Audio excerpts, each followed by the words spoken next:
Salut tout le monde, très urgent et très bonne nouvelle et très chaud.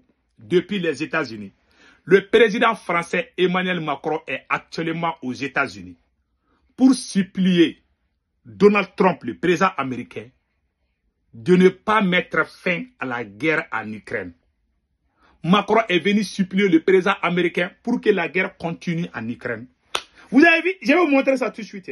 Ça, c'est la première bonne nouvelle. Actuellement, Donald Trump est à la Maison-Blanche avec le président Emmanuel Macron est à la Maison-Blanche avec le président Donald Trump. Ils sont en train de discuter. Macron a été humilié. Macron a été humilié. Après, je vais vous montrer ça aussi. Mes chers frères et sœurs. La deuxième, au moment où je vous parle, il y a des pressions des Européens. Macron est venu dire à Emmanuel Macron est venu dire à Donald Trump que si on met fin à la guerre en Ukraine, que les Européens sont foutus. Ouais, ils ne veulent pas que la guerre finisse.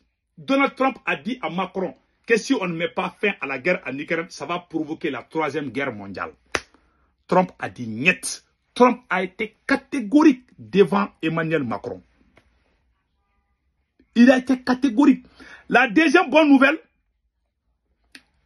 les parlementaires ukrainiens n'ont pas validé la prolongation du mandat de Zelensky. C'est-à-dire Zelensky ne va pas faire, ils ne vont pas prolonger le mandat de Zelensky. Zelensky est obligé d'organiser les élections présidentielles et puis dégager le pouvoir. C'est ce que les parlementaires, l'Assemblée nationale de l'Ukraine a voté. C'est ce qu'on a appris aujourd'hui.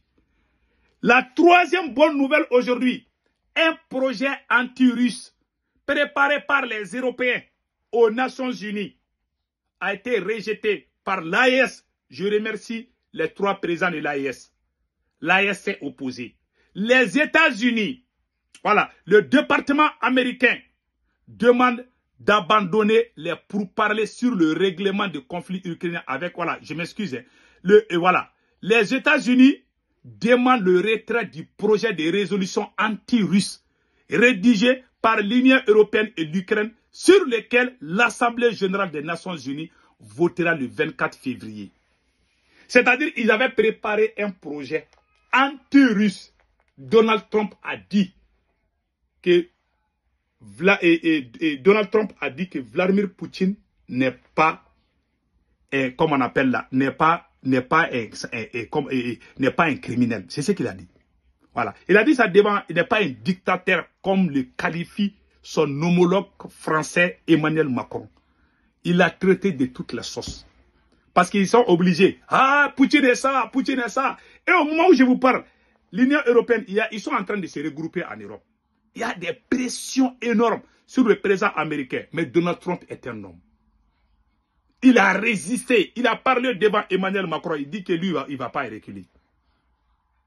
Donc voilà, entre autres, ce qu'on a appris aujourd'hui. Donc, allons-y avec la rencontre entre les deux. Donc, on va vous montrer ça tout de suite et puis on en discutera. Votre réaction aux gens en Europe qui disent que vous abandonnez l'Ukraine et que vous allez sacrifier l'Ukraine dans un accord avec Poutine. Nous, on a aidé l'Ukraine comme personne n'a aidé l'Ukraine par le passé. Et si moi j'avais été président, regardez Emmanuel Macron. Il n'y aurait pas eu de guerre. Ça c'est Macron comme ça. On va pouvoir envisager la paix. Moi, président, aucune chance de voir cette guerre éclater. Malheureusement, ça a été le cas. Et moi, mon rôle, c'est de terminer cette guerre qui a fait des milliers de morts, des milliers de personnes qui meurent toutes les semaines. Voilà. En Russie, on parle de 700 000 personnes qui sont mortes, à peu près pareil en Ukraine, sans même parler d'ailleurs des villes détruites. Donc ça a été une guerre vous avez vu absolument terrible, atroce. Il faut trouver une issue. Voilà. Et on ne parle pas de soldats américains, mais des soldats russes et ukrainiens. Voilà. Donc vous avez vu maintenant Voilà. C'est clair comme l'eau de roche. Ce n'est plus caché à personne. Donc, il dit que si lui, il n'évite pas la guerre en Ukraine, il y aura la 3e guerre mondiale. Il y a eu des morts partout. Et regardez comment Emmanuel Macron est assis à côté d'eux. Mais d'un point de vue humain... Voilà. Et regarde Emmanuel Macron. Il est assis comme un enfant, en train de regarder Donald Trump. Voici la réaction d'un politicien français qui s'est fâché contre le président. Il s'appelle Nicolas Dupont-Aignan. Voilà. Il est très fâché. Il dit que Macron est allé humilier l'image de la France. Que Macron est allé ternir l'image de la République française depuis les États-Unis. Écoutons-le. Les images de la conférence de presse de Donald Trump et d'Emmanuel Macron font peine à voir pour le président français. Quel désastre pour la diplomatie.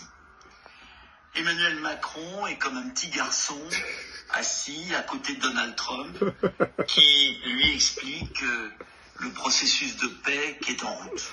Oh my God. Quand Emmanuel Macron demande que l'Ukraine soit partie à l'après et qu'il faut voir le président Zelensky, Trump, avec mépris, lui explique que Zelensky pourra venir signer la paix et qu'il sera heureux de le voir à cette occasion.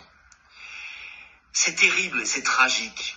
Je pourrais me réjouir de cette humiliation publique d'Emmanuel Macron, mais moi je ne me réjouis jamais quand l'image de la France est abîmée, quand notre pays est mis de côté.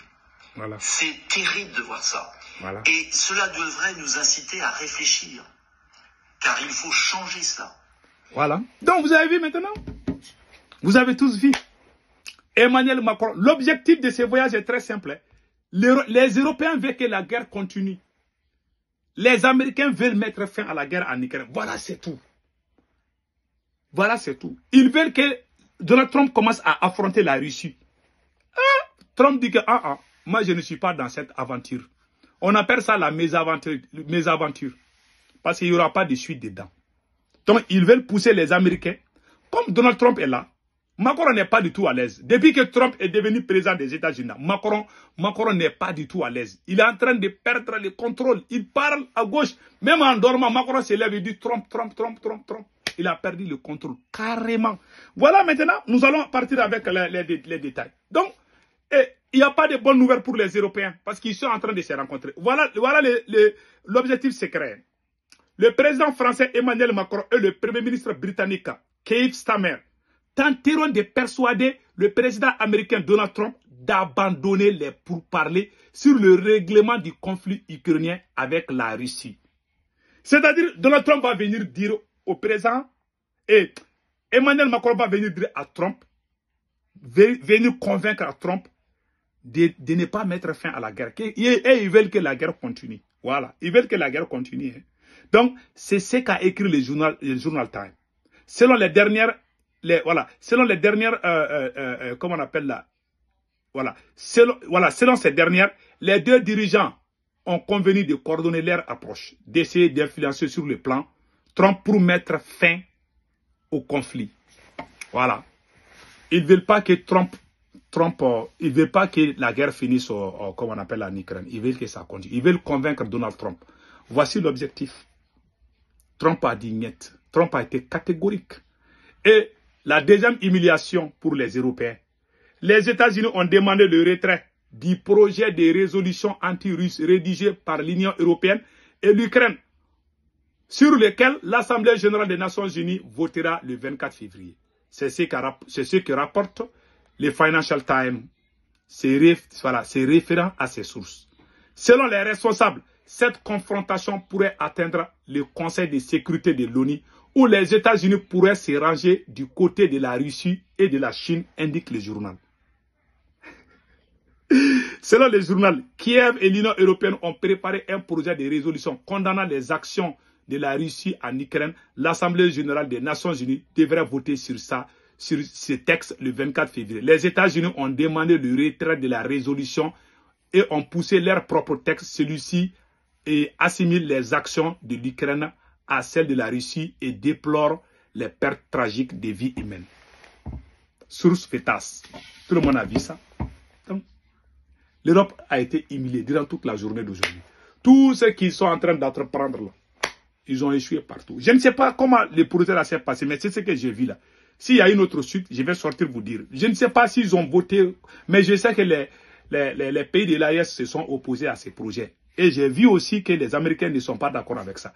Donc tous ces blablabla là contre la Russie, là, Trump dit que lui n'est plus dedans. Lui, il veut faire la paix avec lui, il veut faire la paix avec la Russie. Les Européens disent non, il faut quitter la Russie. Et puis ils sont venus mentir. Ils veulent convaincre Trump. Ils ont marabouté même. Ils veulent que Trump laisse la Russie et puis continue avec l'Union européenne. C'est tout ce qui peut unir. Les Européens ne sont pas dedans. Et ils ne vivent que la division, les tueries, les guerres inutiles. Même chez nous, là, quand nous on tire les terreaux, là, ils vont dire que c'est des civils. Ils ne veulent pas que le monde respire. Ils veulent que le monde s'effondre. Ça, c'est très grave. Si on met fin à la guerre partout, là, les dirigeants européens vont commencer à pleurer. Ce sont des vampires. Ils ne vivent que du sang humain. Ils ne vivent que du sang humain. C'est très grave. Hein? Quelqu'un qui veut mettre fin à la guerre, vous n'êtes pas d'accord. Vous voulez que la guerre continue. Et puis, ils proposent même d'envoyer leurs soldats en Ukraine pour affronter la Russie. Mais ça, c'est quoi? Hein? Qu'est-ce qui vaut que la paix? Même les moustiques aiment la paix. Passez un excellent week-end.